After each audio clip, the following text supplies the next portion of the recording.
भारत सरकार द्वारा चलाए जा रहे स्वच्छता भारत मिशन कार्यक्रम को और आगे बढ़ाने के लिए भारत सरकार ने एक कार्यक्रम की शुरुआत की है, जिसको स्वच्छता सर्वेक्षण ग्रामीण 2018 के नाम से शुरू किया है।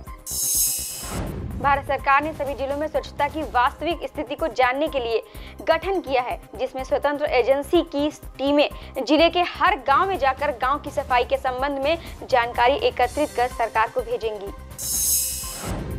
वहीं दूसरी ओर इस कार्यक्रम से जागरूक करने के लिए जिले के मुख्य विकास अधिकारी आगरा ने आज बमरोली कटरा गांव में एक जनसभा की और अपने आसपास स्वच्छता बनाए रखने के लिए अपील की।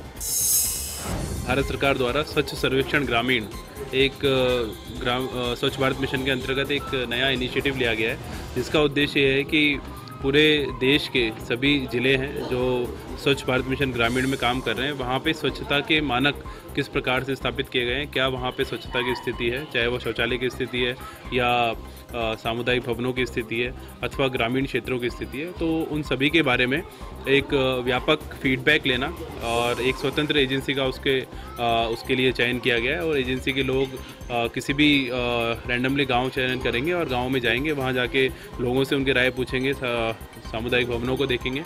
तो उसके बारे में एक व्यापक प्रचार के लिए आज यहाँ पे एक मीटिंग रखी गई है।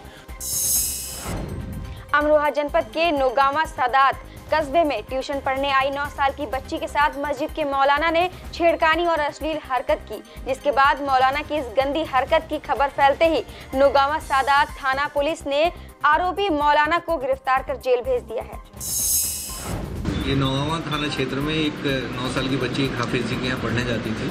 हाफिज जी द्वारा उसके साथ छेड़छाड़ का प्रकरण संज्ञान में आया था, जब बच्ची द्वारा अपने पेरेंट्स को बताया गया। इसमें तत्काल मुकदमा दर्ज किया गया है और हाफिज जी को गिरफ्तार किया गया है। और इस तरह से छोटी बच्चियों के साथ जो पढ़ने जाती हैं और उनके संरक्षक की तरह होते हैं, उनके द्वारा एक कृत्य निश्चित रूप से निंदनीय है और इसमें पॉक्सो एक्ट की धारा भी लगा। बांदा में पुरानी पेंशन की बहाली को लेकर मंडल भर से आए सभी विभागों के राज्य कर्मचारियों, अधिकारियों और शिक्षकों ने धरना और बहिष्कार की चर्चा की। बता दें कि 9 अगस्त को विशाल रूप से सभी जनपदों में जिला बेसिक शिक्षा अधिकारी कार्यालय के बाहर धरना प्रदर्शन किया जाएगा और 25, 26, 27 अगस्त को कार्य बहिष्कार और 8 अक्टूबर को लखनऊ में प्रादेशिक रैली का आयोजन किया जाएगा। पुरानी पेंशन बहाली के लिए एक मंच का गठन उत्तर प्रदेश कर्मचारी शिक्षकों को मिलाकर किया गया है, जिसमें हमारे साथ प्राथमिक शिक्षक, जूनियर के शिक्षक, माध्यमिक शिक्षक, राज्य कर्मचारियों के सारे संबद्ध विभागों के संगठन सम्मिलित हैं। इसके द्वारा हम 1 नेशन 1 पेंशन की मांग कर रहे हैं। पूरे देश में जब एक समान टैक्स लगाया जा सकता है, एक समान पेंशन क्यों नहीं दी जा सकती। पूरे केंद्र और राज्य के कर्मचारी इस बात से आंदोलित हैं कि राज्य कर्मचारियों और केंद्रीय कर्मचारियों के लिए पुरानी पेंशन व्यवस्था समाप्त कर दी गई है, जबकि विधायक, सांसद, IAS और IPS अधिकारियों के लिए पुरानी पेंशन व्यवस्था लागू है। हमारा आक्रोश है इस बात का कि हम पुरानी पेंशन को किसी भी दशा में छोड़ना नहीं चाहते। पुरानी पेंशन व्यवस्था बहाल की जाए, नई पेंशन व्यवस्था समाप्त की जाए। इस मांग को लेकर हमारा आंदोलन चल रहा है पूरे प्रदेश में। अयोध्या में अब कोई भी काम करने से पहले विभागों को नगर निगम से परमिशन लेनी होगी।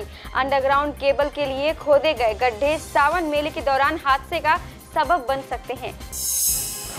वहीं संबंधित विभाग ने गड्ढे को केवल औपचारिक रूप से ढक दिया है, लेकिन जगह जगह उबड़ खाबड़ मिट्टी अभी तक दिखाई दे रही है, जो श्रद्धालुओं के लिए हादसे का सबब बन सकते हैं। मुख्य कारण तो ये है कि अयोध्या बहुत प्राचीन नगरी है, धार्मिक नगरी होने के कारण यहाँ पर ज़्यादातर आवास पुराने समय के बने हुए हैं और उनका स्वरूप भी लोगों ने वैसे ही बना रखा है। लेकिन उसका परिणाम ये हुआ है कि आज की समय में ऐसे तमाम मकान हैं जो इतने जर्जर हो चुके हैं, जो कभी भी गिर के रहने वालों के साथ साथ सड़क वालों पर आने जाने वालों के भी जान के लिए खतरा बने हैं। ऐसे लगभग 150 से अधिक मकानों को हम लोगों ने चिन्हित किया है और चिन्हित करने के बाद उन्हें नोटिस दी गई है नगर निगम के अधिनियम के अंतर्गत। गाजीपुर में जहां पवित्र सावन महीने के दूसरे सोमवार को प्रसिद्ध शिव मंदिर महादेव धाम में हजारों भक्तों ने जलाभिषेक किया। इस दौरान सड़कों से लेकर गंगा घाटों और मंदिरों में शिव भक्तों के बीच आस्था और श्रद्धा का माहौल नजर आया। कांवड़ यात्रा के दौरान पुलिस और प्रशासन की ओर से खास इंतजाम किए गए। जिले के तमाम शिव मंदिरों में दर्शन और पूजा के लिए भक्तों की भारी भीड़ जुटी रही। इस मौके पर लोगों ने शिव मंदिरों में कई तरह के धार्मिक अनुष्ठान संपन्न किए। गाजीपुर में पुलिस अधीक्षक और जिलाधिकारी कार्यालय के बाहर दो सांड आपस में भिड़ गए। किसी तरह लोगों ने सांडों को हटवाकर लोगों की भीड़ हटवाई। मुरादाबाद में एक प्रदर्शनी में बालाओं के डांस का वीडियो वायरल हुआ है। प्रदर्शनी के आयोजकों ने स्थानीय पुलिस की मदद से एक बड़ा खेल करते हुए जादू के नाम पर बालाओं का अश्लील डांस परोसने का काम किया है। कुंद्रकी में पिछले कई दिनों से लोगों के मनोरंजन के लिए एक मिनी प्रदर्शनी संचालित की जा रही है। पुलिस की चौकसी के बावजूद बालाओं के डांस का वीडियो बनाया गया। श्रावस्ती में एक युवक पर बंदूक से फायरिंग करने के आरोप में एक बसपा नेता को पुलिस ने आर्म्स एक्ट में गिरफ्तार कर जेल भेज दिया।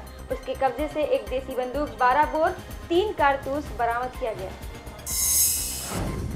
सदस्य हैं और नेता भी हैं, ये गुंडे भी हैं। अभी विगत दिनों आपने देखा होगा, दिन दहाड़े फायरिंग किया था इन्होंने जमीन पे कब्जा करने के लिए। उसका मुकदमा लिखा गया था, ये फरार थे। इन्होंने न्यायालय में सरेंडर किया, पुलिस पर दबाव पड़ना तो सरेंडर किया और हम लोग पुलिस कस्टडी रिमांड अप्लाई किए थे और नहीं मिले। इनकी बेल भी हो गई। फिर सूचना थी हमारे पास कि बंदूक रखते हैं। सूचना तो ये थी कि लाइसेंस ही है कहीं न कहीं से, तो उस पर इनका पीछा किया गया। ये पकड़े गए। बंदूक अभी आपने देखा होगा, कहीं से भी वो बंदूक लगती नहीं कि वो फर्जी है, बिल्कुल वो फैक्ट्री मेड लगती है। जब आप हाथ में लेके देखेंगे तब मालूम होगा कि ये फैक्ट्री मेड नहीं है। तो उस सूचना पे इनको गिरफ्तार किया। बंदूक हमने आपको भी दिखाई है। बता दें कि बालक बाल गृह में 19 बालक हैं। निरीक्षण के दौरान मौजूद मिले बालकों का डीएम ने तुरंत एडमिशन कराने के निर्देश के साथ ही बाल गृह बालकों को समय से खाना, सोने की चादर और खिलौने की व्यवस्था के निर्देश दिए।